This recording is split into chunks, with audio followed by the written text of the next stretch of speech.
조갑제 TV 시청자 여러분 안녕하십니까? 2025년 3월 17일 월요일 오전 8시입니다.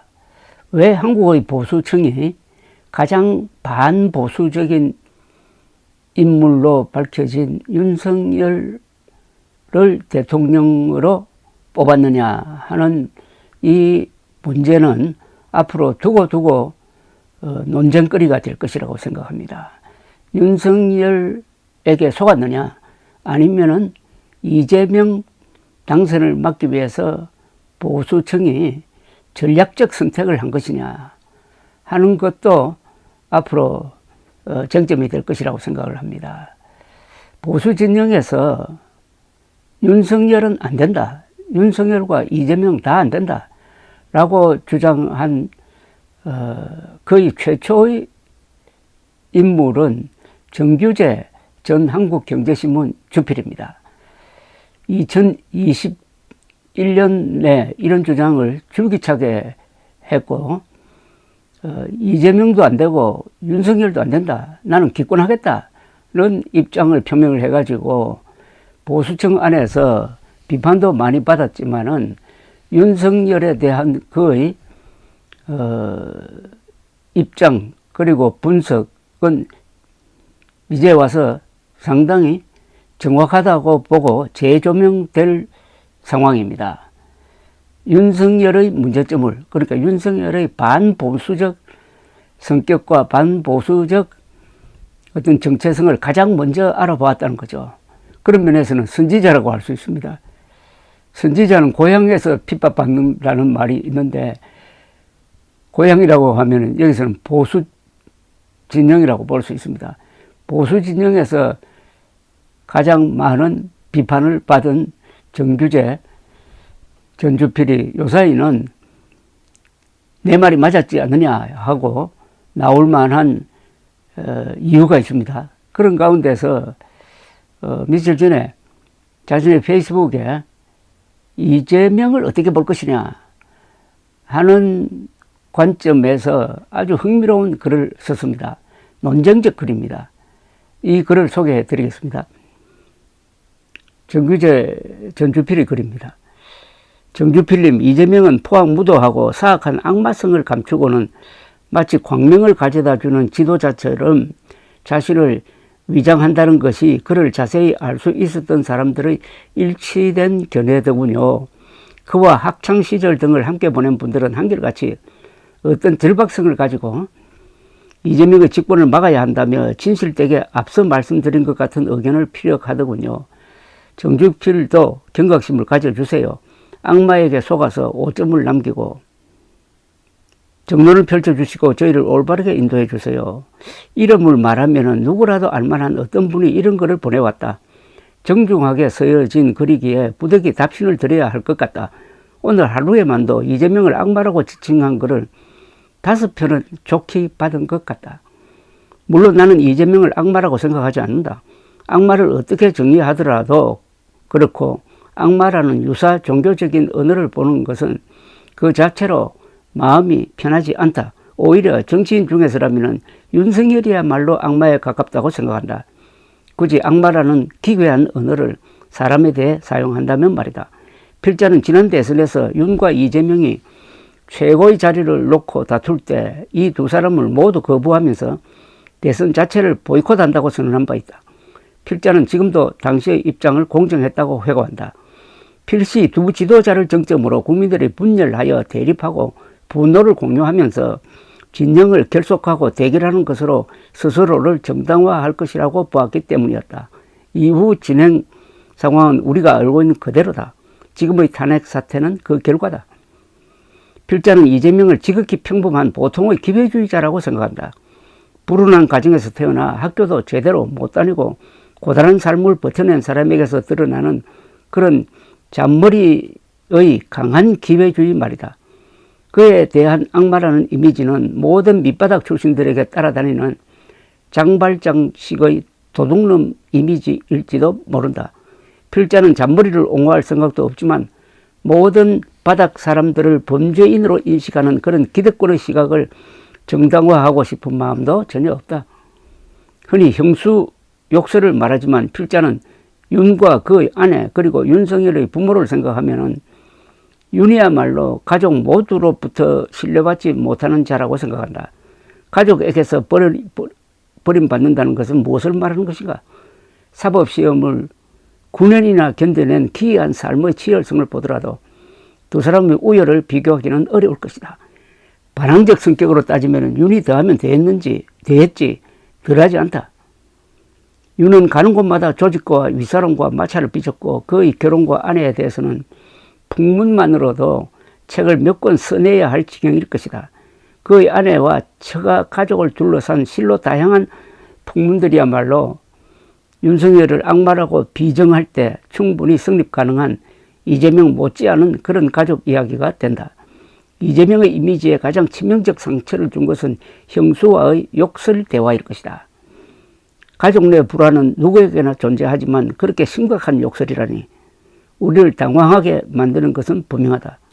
우리는 아직도 윤의 부모에 대해서 모른다.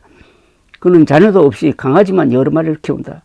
이재명은 공짜 연애라고 불리는 스캔들이 문제였고 형수와의 욕설 대화, 정신질환이 심해가는 형과의 진흙탕 갈등이 문제였지만 말 안 듣는 아들이 있는 보통의 가정을 나름대로 지켜냈다. 그 점이 오히려 차이점이다. 이재명은 지극히 정상적인 사람이고 살아보려고 그리고 소위 출세하려고 노력해온 보통의 사람이라고 나는 본다. 다른 사람에게 직접적인 피해를 준 적도 없다. 굳이 악마라는 괴이적인 언어를 쓴다면 윤이 오히려 그런 쪽이라고 필자는 감히 주장한다. 윤은 문재인 지시와 원호에 힘입어 박근혜를 구속했고 국정원장 4명 모두를 감옥에 보냈으며 200여 명의 전 정부 고관들을 역시 감옥에 보냈다. 사법부 적폐청산을 구호로 양승태 대법원장 등 14명의 고위직 판사를 재판정에 세웠고 70여 명 판사들의 옷을 벗겼다. 불법, 무법, 편법 천지가 되고만 오늘의 참담한 정치는 바로 그 결과다. 필자는 윤과 그를 지지한다는 사람들을 보면서 왜 최악의 인물이 최고의 자리에 오르는가 하는 하이에크의 고뇌를 깊이 공감하게 된다. 그리고 그런 자를 최고의 자리에 올리는 한 무리의 집단이 갖는 응집력과 무도함에 깊이 놀라게 된다. 보수가 국힘당의 석은 자들에게 속아서 윤을 선택하는 순간 보수는 그 순간부터 집단으로 잘못된 길로 들어섰던 것이다. 그들은 권성동의 부하들이며 정진석의 부하들이며 윤핵관들의 부하들이었던 거다. 윤핵관들이 명태균 등과 더불어 당내 선거 사기를 치고 그 결과가 윤석열이었던 것이다. 그들 추종자, 추앙자, 신앙하는 자들은 한 번도 독립적인 인격이었던 적이 없다. 이재명의 교활한 성품? 이런 것은 지극히 개인적 경험이며 편차가 커서 제3자가 판단하기 쉽지 않다. 이중인격 이런 것도 그렇다. 지어낸 것일 경우가 많다. 모든 부정적 인격 특성을 이재명에 투사하여 악마 혹은 말종의 이미지를 만들어낸다. 사람은 누구나 이중인격적이다. 필자는 공정한 검찰관이 있어서 윤을 다룬다면 짧은 시간 안에 전과 10범은 만들어낼 수 있을 것이라고 생각한다. 윤은 대통령직을 수행하면서 그 거칠고 우악스러운 성정이 거의 드러났다. 말술을 마시고 작취 미성인 경우가 작고 폭발하는 즉흥적이며 충동적 성격의 인물임을 가감없이 드러내고 만다. 버럭버럭 화를 낸다. 그의 성정이 국정에 그대로 반영된다. 불타협이어서 협력과 협조, 정치 협상 같은 언어들은 그와 어울리지 않는다. 윤이 욱하고 내지르는 사태의 수많은 결과 중의 하나가 지금 우리가 고통을 겪고 있는 계엄 사태일 뿐이다. 그는 민주주의 체제에서 협상하고 타협하는 지도자로는 아주 형편없는 자질을 가진 자다. 필자는 보수 진영에서 아주 드물게 의대 정원을 지지한 사람이지만 그토록 무지막지하게 2,000명을 불러대는 인물이라고는 생각하지 못했다. 이재명의 성격과 인격을 악마에 비견하는 것은 그럴듯하다. 그는 검사를 사칭했고 음주운전 경력을 남겼다. 그러나 성남시장과 경기지사를 하면서 비교적 합리적이라는 세간의 평가를 받았다. 대장동 사건으로 비난과 수사와 기어이 재판의 도마에까지 올라있지만 검찰은 아직 그의 부정적 치부에 대해서는 한 푼도 밝혀낸 바가 없다. 특혜를 남발한 것 같지만 여전히 그 은밀한 반대 급부를 검찰은 밝혀낸 바도 없다. 검찰은 그의 아내를 탈탈 털어 10만 원대의 부정카드 사용을 밝혀냈다. 139회의 압수수색을 하고 10만 원대? 나라 돈을 그렇게 낭비하는 검찰은 부끄럽지도 않나. 윤의 하수인에 불과한 검찰이 비싼 세금을 들여 하는 짓이 이런 짓이다.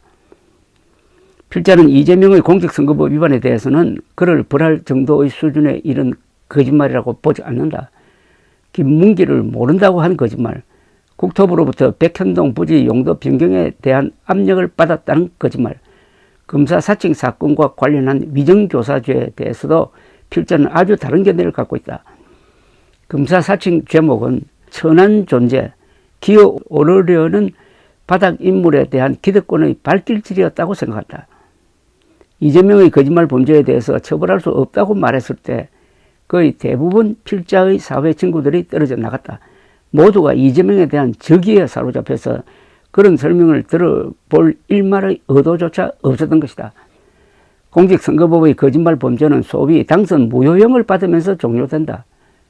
그러나 당선 무효라니 이재명은 당선된 적이 없다. 그는 낙선자다. 당선자는 윤석열이다.